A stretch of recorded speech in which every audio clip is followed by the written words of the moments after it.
ዳጣዬ ጭንቀቷ ይብቃ የምትሉ እስኪ ላይክ እያደረጋችሁ ጀምሩት። ዳጣዬ እንግዲህ ሰላም እናቷ መሆኗን ብትረዳም ትንሽ ጭንቀት ቢፈጥርባትም ሆኖም ግን ዝም ብላ በውስጧ ያዳመጠችው ነገሮች ለእሷ ስትል ሰራተኛ ሁና እሷን ለመጠበቅ እዛ ቤት እንደተቀመጠች የሚነግሯት አቶ ደረጀና እንዲሁም ናታል ደግሞ አብርጌድ ከዚህ በፊት የዲኤንኤ ጸጉር ምርመራ ስታደርግ እሱ ጸጉሩን ቀይሮ እንዲታቅስ ሳያደርግ መቅረቱንና ሰላም እናቷ መሆኑን ናታል እንደሚያውቅ ስታውቅ ውስጧን በጣም አረጋጋች። ካረጋጋችን በኋላ ሁሉንም ነገር አዳምጣ ስትጨርስ እሳቸው አቶ ደረጀ ሰላምን ካወቀች ጀምሮ እንዳትገናኝ ለማርታ ሲል አስጠንቅቋት እንጂ እሷ መቼውም ልጇን አግኝታ ማቀፍ እንደምትፈልግ ሲነግራትም በዚህ ተገንዝባ በተኛችበት ተነስታ ወደ ማንም ሳያያት እንግዲህ ቀስ ብላ ወጥታ ሄደችው ወደ ሰላም ቤት ነው። ሰላምንም ሂዳ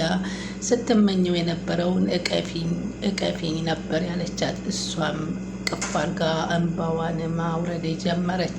ልጄ በቃ እኔ ቆይቻለሁ ካገኘሁሽ፣ እኔ ላንቺ ነው አዲስ የሆነብኝ፣ ግን በግልጹ ልጄ ብዬ መናገርና ማቀፍ ማብላቱን ማጠጣቱን በእጄ ሳጎርሱሽም ከውዴታ ነው እያልኩ ነው እንጂ ለ21 ዓመት በስስት ስጠብቅሽ የነበርሽው ነሽ በማለት ትነግራታለች። ወይዘሮ ማርታ ከሰላም ቤት ስታገኛት ለምንድን ነው የደነገጠችው ዳጣን ስትል ለዛ ነው እነሱ ስለሚዋደዱ ነው በማለት አቶ ደረጀ ጠይቃት። ደሬ ግን ይቺ ልጅ እስከመቼ እዚህ እስካለች ድረስ የኛ ኃላፊነት ነው፣ አንድ ነገር እኮ ብትሆን የኛ ኃላፊነት ነው አለችው ወይዘሮ ማርታ። ግድ የለህም ከዚህ በኋላ ልክ እንደ ልጆችህ አድርገህ ተቆጣጠራት አለችው።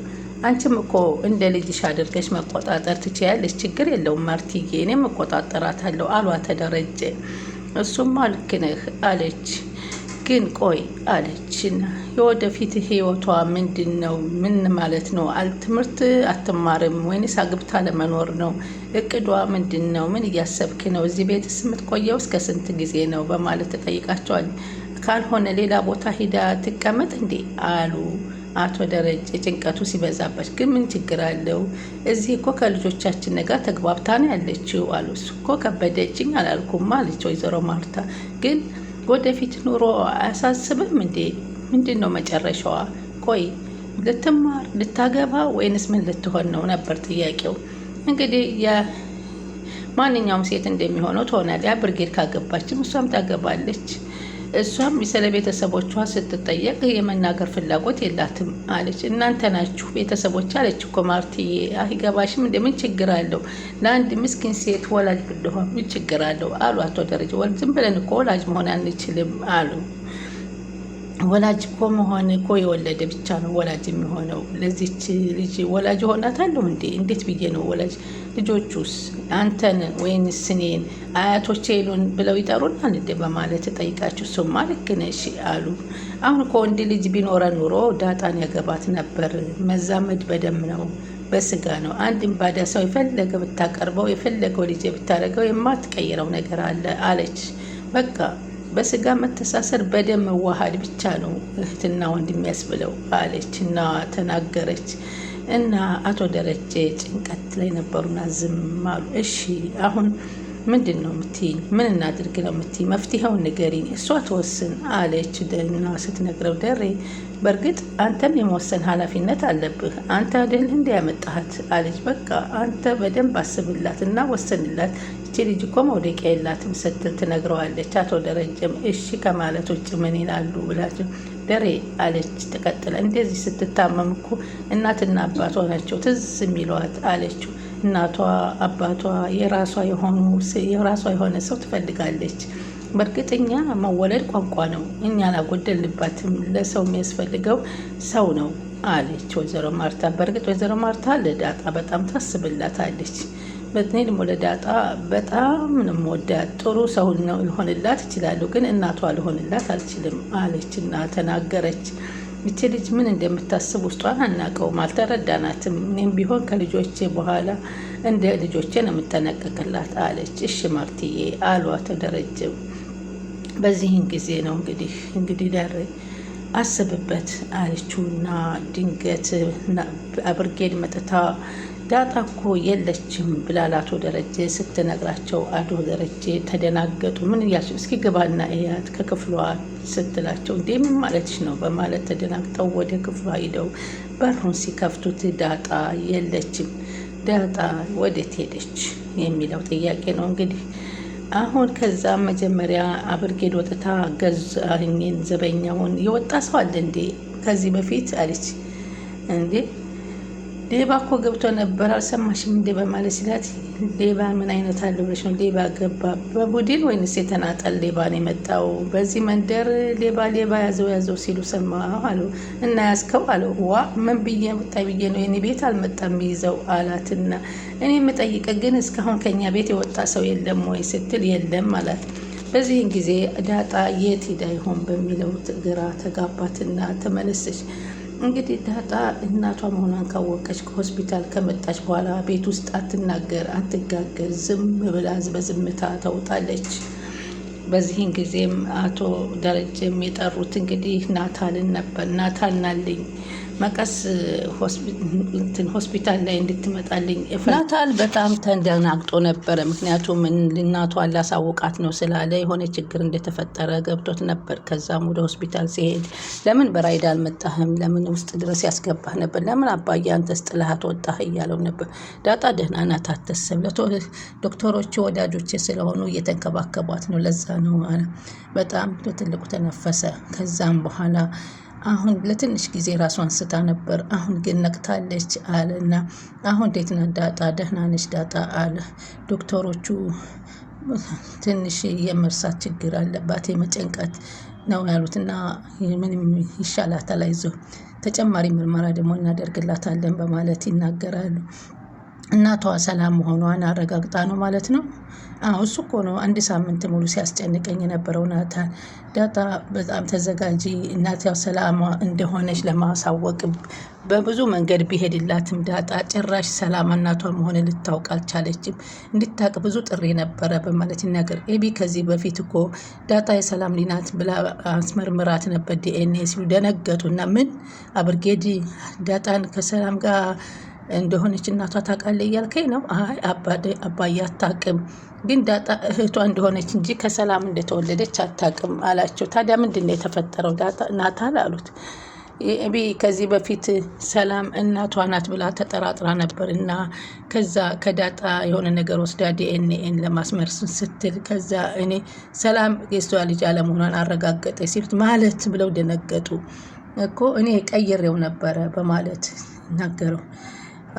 እንደው አንተ ከእኔ ተኝቼ ከስንት ጭንቀት ነው ከስንት ነገር ነው ጉድ ያወጣኸኝ ናታል፣ ስንቴን ያዳንከኝ፣ ስንቴን የታደግከኝ በማለት ይናገራሉ። ናታል እኔ ምንም ነገር አልልህም፣ ብቻ እድሜ ሰጥቶኝ ያንተን ውለታ ለመመለስ ያብቀኛሉ። ኧረ ችግር የለም አባዬ አለ። ኤቢ እናቷ እንዳልሆነ ስለተረዳች ከዳጣ ሰላም ናት የሚለውን አትጠረጥርም አሉና እነዚህ ነዋ አሉ። ዳጣ ሰላም እናቷ መሆኑን ያልጠረጠረችው ለዛ ነው ዳጣ አሉ። አዎ ዳጣንም አስመርምሬሽ ነበረ ብላ ስለነገረቻት አንተ በተፈለገ መንገድ በተዘዋሪ ነገር ብትነግራትም ልታምን ያልቻለችው ለዚህ ነው። ፍጹማዊ ነገር ሆኖባት የደነገጠችው ልጄ ለዚህ ነው የገጠማት ይህ የችግር በሽታ ማለት ነው አሉ። አሁን ታድራለች ዶክተሮቹ አሉ እንደ በማለት ስታይ፣ አይ አታድርም አሁን ትሄዳለች፣ ግን ይሄ ነገር ለ1 ሰዓቱ ያክል ነው የሚቆየው ትነቃለች አሉት። በዛ ላይ ደግሞ የልብ ምቷ በጣም ስለፈጠነ ነው ትንሽ የቆየችው በማለት ተናገሩት። እዛ ነው ይሄ ነገር የተፈጠረው ሲሉት፣ እሺ ሰላም በጣም ተጨንቃለች። ምክንያቱም ኧረ እባክህ አንድ ነገር ትሆንብኛለች ብላ ስልክ ደውላልኝ ለእናንተ ስላላነሳችሁላት አሁን ዳጣ ሰላም ጋር ውሰዱኝ ማለቷ ስለማይቀር ስንወስዳት በጠዋት ወስደን እናገናኘታለን አሉ። በእርግጥ ሰላምም በተደጋጋሚ ስልክ ስትሞክር እምቢ ሲላት ወይኔ ምን ተፈጥሮ ይሆን ብላ በመደንገጥ ወደ ናታል ደውላ ነበር። መቼም አንተ ማርታም አብርጌድም እንዳያውቁ ይሄን ነገር አደራህም በማለት ዳጣ ከሰላም እንደተወለደች አብርጌድን ማወቅ የለባትም በማለት ለናታል አስጠነቀቁት። እንግዲህ ሆስፒታሉን ንግባ ብለው ገብተው እንግዲህ አዩዋት። እንደምንም ብላ ወጣችና ወደ ቤት ስትሄድ የት ናችሁ? አመሻችሁ? የላችሁም እሳ በቤት ብላ ወይዘሮ ማርታ ስትደውል ማየ ይቅርታ ሆስፒታል ነን የመጣን ነው ከቢሮ ነን። እንደ ቢሮ በ5 ሰዓት ከምሽቱ ምን ትሰራላችሁ? በማለት ተደናግጣ ነበር።